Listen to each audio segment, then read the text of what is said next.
로마서 9장 14절부터 24절 말씀을 한 절씩 교독하시겠습니다. 14절 말씀 제가 먼저 읽겠습니다.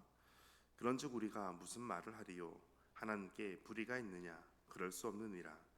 모세에게 이르시되 너가 긍휼히 여길 자를 긍휼히 여기고 불쌍히 여길 자를 불쌍히 여기리라 하셨으니, 그런즉 원하는 자로 말미암음도 아니요 다른 박질하는 자로 말미암음도 아니요 오직 긍휼히 여기시는 하나님으로 말미암음이니라.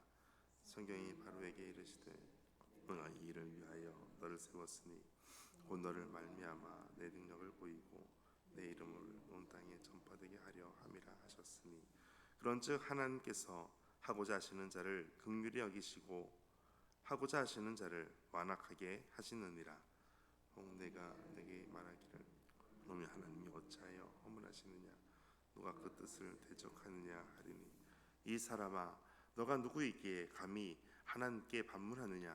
지음을 받은 물건이 지은 자에게 어찌 나를 이같이 만들었느냐 말하겠느냐? 토기장이가 지는 한 덩이로 하나는 있을 그릇을 하나는 전에 있을 그릇을 만들 권한이 없느냐? 만일 하나님이 그의 진노를 보이시고 그의 능력을 알게 하고자 하사 멸하기로 준비된 진노의 그릇을 오래 참으심으로 관용하시고 또한 영광 받기로 예비하신 바 의윤의 그릇에 대하여 그 영광의 풍성함을 알게 하고자 하셨을지라도 무슨 말을 하리요? 함께 읽겠습니다. 이 그릇은 우리니 곧 유대인 중에서뿐 아니라 이방인 중에서도 부르신 자니라. 아멘. 주님의 말씀입니다. 오늘도 주님의 구원의 기쁨이 가득 넘치게 되시기를 축복합니다. 14절에 그런즉 우리가 무슨 말을 하리요? 하나님께 불의가 있느냐? 하나님께 불의가 있느냐? 그럴 수 없느니라. 적어도 하나님의 긍휼을 경험한 우리가 하나님께 할 수 있는 질문은 아니다라는 것입니다. 15절과 18절에 보면 모세에게 말씀하신 것이 있었습니다. 내가 긍휼히 여길 자를 긍휼히 여기고 불쌍히 여길 자를 불쌍히 여긴다. 이것을 18절에 그런즉 하나님께서 하시고자 하시는 자에게 긍휼히 여기시고 불쌍히 여기신다. 또 완악한 자에게 그대로 내버려 두시는 그 모습이 있었습니다. 그 예가 바로 17절에 있는 바로 왕에 대한 예였습니다. 17절 같이 읽겠습니다. 성경이 바로에게 이르시되 내가 이 일을 위하여 너를 세웠으니 곧 너로 말미암아 내 능력을 보이고 내 이름이 온 땅에 전파되게 하려 함이라 하셨으니. 아멘. 하나님은 완악한 바로 왕을 통해서도 하나님의 능력을 보이시고 하나님의 이름이 온 땅에 전파되는 것을 하게 하셨습니다. 바로 왕이 완악한 모습으로 있었습니다. 하나님께서 18절 마지막에 보면 하나님께서 하시고자 하시는 자를 완악하게 하시느니라. 하나님께서 완악하게 하셨다라고 하는 이 표현은 하나님께서 완악하게 만드셨다라는 것보다 완악한 바로를 그대로 내버려 두셨다라는 것이 옳은 표현입니다. 하나님께서 긍휼히 여기시는 자를 긍휼히 여기시고 완악한 바로를 그대로 내버려 두시는 것, 그것을 하나님의 주권적 섭리 속에 하나님의 이름이 드러나도록 하셨다라는 것입니다. 하나님께서는 우리에게 긍휼히 여기시고 하나님께서 우리에게 불쌍히 여기시는 일들, 이 모든 것의 주체가 되시는 분이 바로 우리 여호와 하나님이십니다. 오늘 하나님께서 우리 모든 인생을 다스리시는 줄 믿습니다. 이제 19절, 혹 너가 내게 말하기를 그러면 하나님이 어찌하여 허물하시느냐? 누가 그 뜻을 대적하느냐 하리니. 하나님께서 하시고자 하시는데 하나님께 누구라도 책망할 수 없고 하나님께서 하시고자 하시는 일을 누구도 대적할 수 없다라고 말씀합니다. 그리고 우리 모습을 20절에 이 사람아 이렇게 표현합니다. 이 사람아, 우리 완악하고 또 제한적이고 또 제한이 많고 할 수 없는 것이 많은, 또 우리 스스로 구원할 수 없는 우리를 향해서 이 사람아 이렇게 표현합니다. 이 사람아 너가 누구이기에 감히 하나님께 반문할 수 있겠느냐? 그럴 수 없다. 지음받은 물건이 어찌 지은 이에게 만드신 이에게 말할 수 있겠느냐? 그럴 수 없다라는 것입니다. 그리고 토기장의 비유를 말씀하고 있는데 로마서 9장의 가장 유명한 비유가 바로 이 토기장의 비유입니다. 그런데 토기장의 비유가 유명하지만 그보다 더 먼저 봐야 될 것은 토기장의 비유를 왜 말씀하시는가? 하나님의 주권적인 섭리를 말씀하시기 위해서 토기장의 비유를 말씀하고 계시는 것입니다.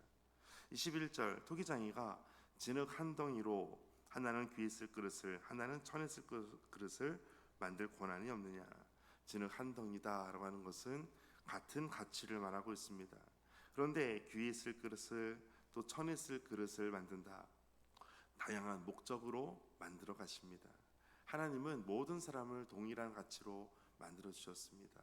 모든 사람이 다 하나님 편에서는 모두가 다 똑같이 귀한 사람입니다. 그런데 목적이 다릅니다. 하나님께서 하시고자 하시는 일들을 우리에게 말씀하고 있습니다. 22절에는 진노의 그릇이 있습니다. 이 진노의 그릇에 대해서 오래 참으시고 관용하시고 영광 받기로 예비하신 바 긍휼의 그릇으로 우리를 만들어 주십니다. 그 모든 것 과정 중에 주체가 바로 하나님이십니다. 하나님께서 오래 참으셨고 하나님께서 관용하셨고 하나님께서 영광 받기로 예비하신 바가 된 것이 바로 우리의 모습이었습니다. 그의 영광의 풍성함을 알게 하고자 하셨을지라도 이와 같은 긍휼을 우리가 경험했다 할지라도 우리는 아무 말도 할 수 없습니다. 우리가 완악한 가운데 하나님께서 내버려 두신다 할지라도 우리는 아무 말도 할 수 없습니다.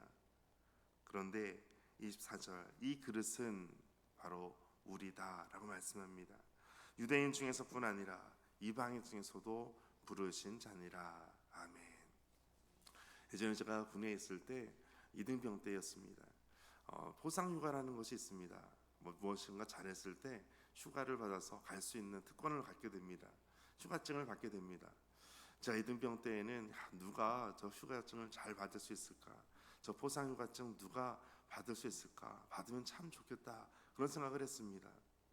그런데 군생활하는 동안 내내 포상휴가증을 제가 엄청 많이 받았습니다. 나중에는 휴가를 다 갈 수 없어서 휴가도 다 못 쓰고 전역을 한 적이 있었습니다. 누가 그렇게 휴가증을 많이 받을까 그런 생각하는 중에 오늘 말씀을 다시 한번 생각해 보게 됩니다. 그 진노의 그릇에서 긍휼의 그릇으로 바뀌어진 누군가가 있는데 누가 그렇게 될 수 있을까 생각할 때 그 그릇이 바로 우리다, 나다 이렇게 말씀하는 것입니다. 이것이 유대인뿐만 아니라 이방인 중에서도 부르신 자니라. 하나님의 긍휼을 입은 오늘 우리가 주님 앞에 할 수 있는 것은 오직 감사밖에 없습니다. 오늘 하나님 나의 모든 삶에도 오늘 우리의 삶에도 하나님께서 인도하시는 줄 믿습니다. 또한 우리의 기도 제목이 되는 줄 믿습니다. 하나님 오늘 긍휼을 입은 우리가 오늘도 하나님의 인도하심을 받아 나아가게 하여 주옵소서. 오늘도 귀한 은혜가 함께 하시기를 축복합니다. 함께 기도하겠습니다. 하나님 다 이해할 수 없어도 하나님의 뜻은 의롭고 완전하심을 믿고 불평을 거두기를 원합니다. 토기장이이신 하나님의 손에 우리의 마음과 삶을 맡겨드리며 하나님의 긍휼을 기대하고 의지하게 하여 주옵소서. 창조주 하나님께 영광을 올려드릴 그릇으로 쓰임받는 우리의 모습이 되게 하여 주옵소서. 이 모든 말씀 예수님의 이름으로 기도하옵나이다. 아멘. 오늘 말씀 가지고 함께 기도하겠습니다.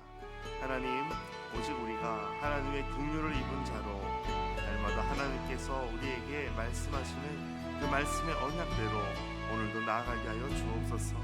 하나님을 끝까지 신뢰하고 오직 주님께 감사로 나아가는 우리의 삶이 되도록 날마다 붙잡아 주옵소서. 함께 기도하겠습니다.